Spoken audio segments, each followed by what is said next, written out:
Mr. Lopat. Do I look like a mister? I said miss, sorry, pardon me. Yeah. Well, good evening, everybody. My name is Rommy Lopat. So, I had prepared remarks, but due to your conversation tonight, I've now got a lot of other ones, so please bear with me a little bit. This is a little rugged. I've thought and thought about this chapter in the last 2 months since your last public hearing. I sent you 5 pages of edits, well in advance of the meeting, Mr. Dixon, as you asked me to do at the last meeting, which I hope you've been able to read and digest. I took a lot of time, so I hope that you will now take time to carefully evaluate, for example, my suggestions. For example, my written vision statement, my substitute vision statement. I'd love to see you, the vision statement was up there, I'd love to see you take out the first 3 lines that don't, so you don't start with a negative of a vision statement. For example, I'd like to see Tesca Associates rewrite a goal like identify stormwater opportunities such as ... lighting, make it into something coherent, and do that throughout this document. I hope you'll point out that if a strategy is to prohibit left turns, left movements onto Deer Path from Bank Lane, which this document calls for, you'll point out that it would be a simple matter to post a sign first. We don't need to do a full bore one-way traffic if that's the goal. And of course, as Kathy said, a traffic study is needed first anyway, because this document doesn't mention the loss of 17 parking spaces on Deer Path due to beautification reasons. In fact, I'd love to see you take time in each of your meetings, this is what I was going to say at the end, to take up an issue. Just have a discussion with all of us at every meeting. It could be Bank Lane. As Mr. Moorhead said, it's in the zoning code already. Do we really need eight pages in this document?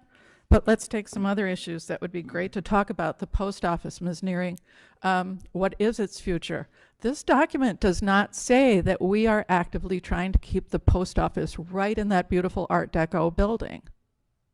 Why aren't we doing that? Why are we just accepting that the post office is going to move and this is a redevelopment opportunity? And if it is a redevelopment opportunity, are we planning many more stories? Are we going to lift it up and put a parking garage underneath?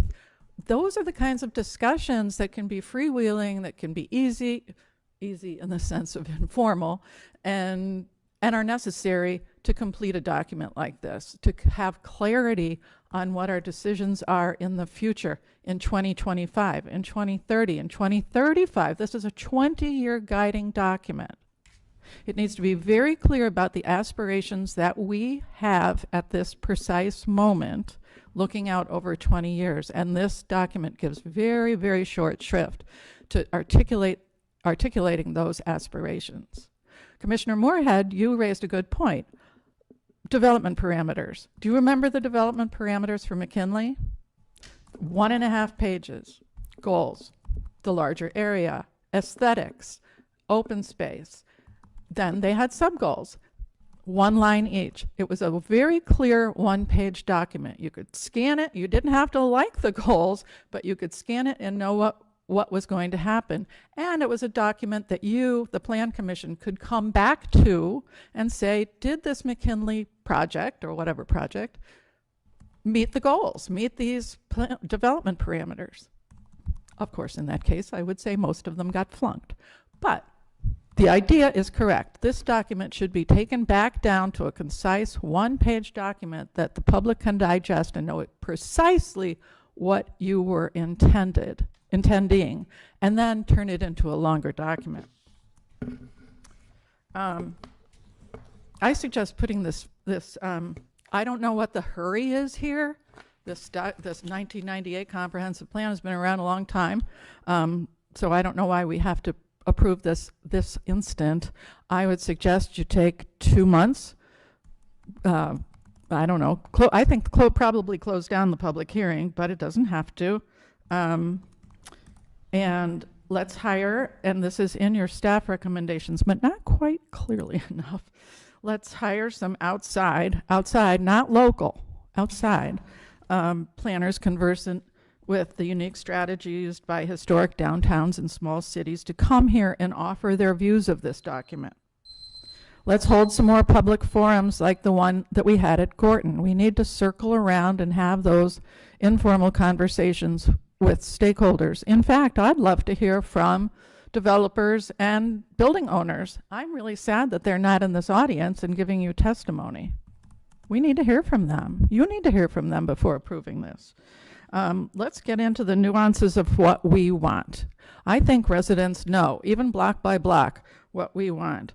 And after that, I think we'll be ready with a well-considered, very adoptable document that will be relied on for 20 years instead of something ambiguous and grammatically incorrect in a lot of places. We're not even close now. As Mark Twain once said, if I had more time, I'd write a shorter letter. Give us some more time and some more involvement. Thank you. Thank you. I'm not really prepared. My name is Rommy Lopat, but first of all, I guess I have a question, which is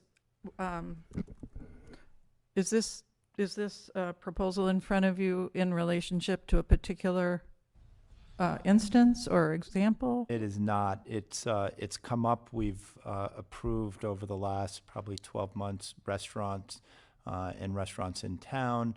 The latest one was Sophia's, where the outdoor music subject came up.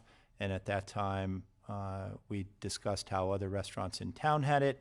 And we felt as if, as the Plan Commission, that it should be something that the City Council should direct us to look at. The City Council did that. This is probably the third meeting on this topic, I think, that we've had on the sound. And the city has now come back to us this evening with this proposed amendment so that our business owners in town can provide music in an outdoor setting. Thank you. That's good. I guess it seems to be an opportunity to codify the meaning of rooftop decks.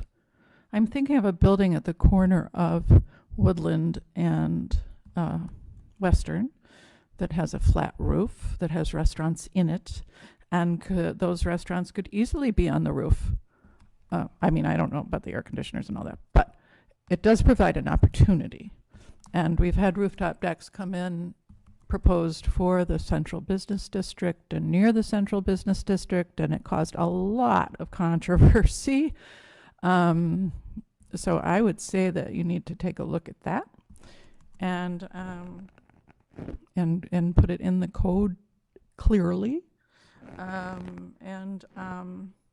Also, having been director of noise abatement at O'Hare and Midway,